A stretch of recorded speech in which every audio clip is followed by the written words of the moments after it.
Devani tushligini olib borish kerak edi. Men olib borishim mumkin. Hech bo'lmasa shunga foydam tegsin.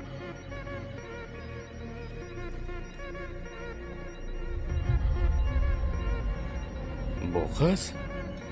Janob, bu qiz meni hududimda. Tinsukida. Nima bo'ldi? Qizni topdik. U Tinsukida, Assomda. Tinsuki. U Burma chegarasiga yaqin. Shahar chetida ko'mir koni bor. O'sha yerlik aholi ish uchun o'sha yerga joylashgan.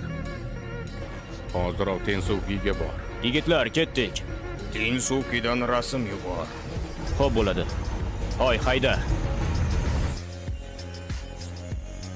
Tavba. Bu qizni hech ham foydasi tegmaydi.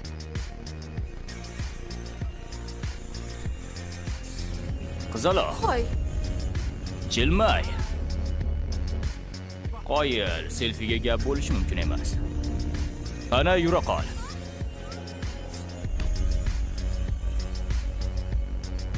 yordam bering. Uni bu yerga shu yigit olib kelganmidi? U juda katta xato qilgan ko'rinadi. Uni qo'lidan hech narsa kelmaydi.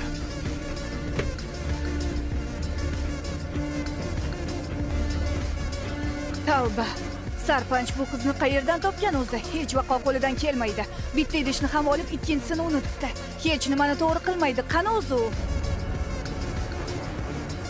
Hoy, hoy. Kimsizlar? Nega uni olib ketyapsiz? Sizlardan so'rayapman.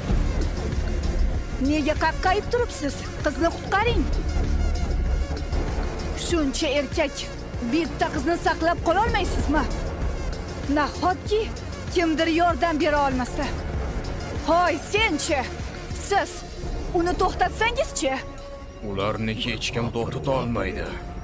Ularni to'xtata oladigan bitta odam bor. U ham bo'lsa siz. La'nata. Uni unutib qoldiribmiz-ku. Uni boshini olib keltiring. Tushundingizmi? Yongan ko'mirdan qolgan gulni shamol tebratish kerak. Shunda ichidagi alanga tashqariga chiqadi. Voy, qaranglar, hozir uni o'ldirib qo'yishadi.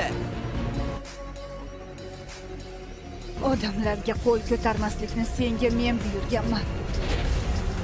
Hozir seni har qanday to'siqlardan ozod qilaman. Deva, ularni to'xtat.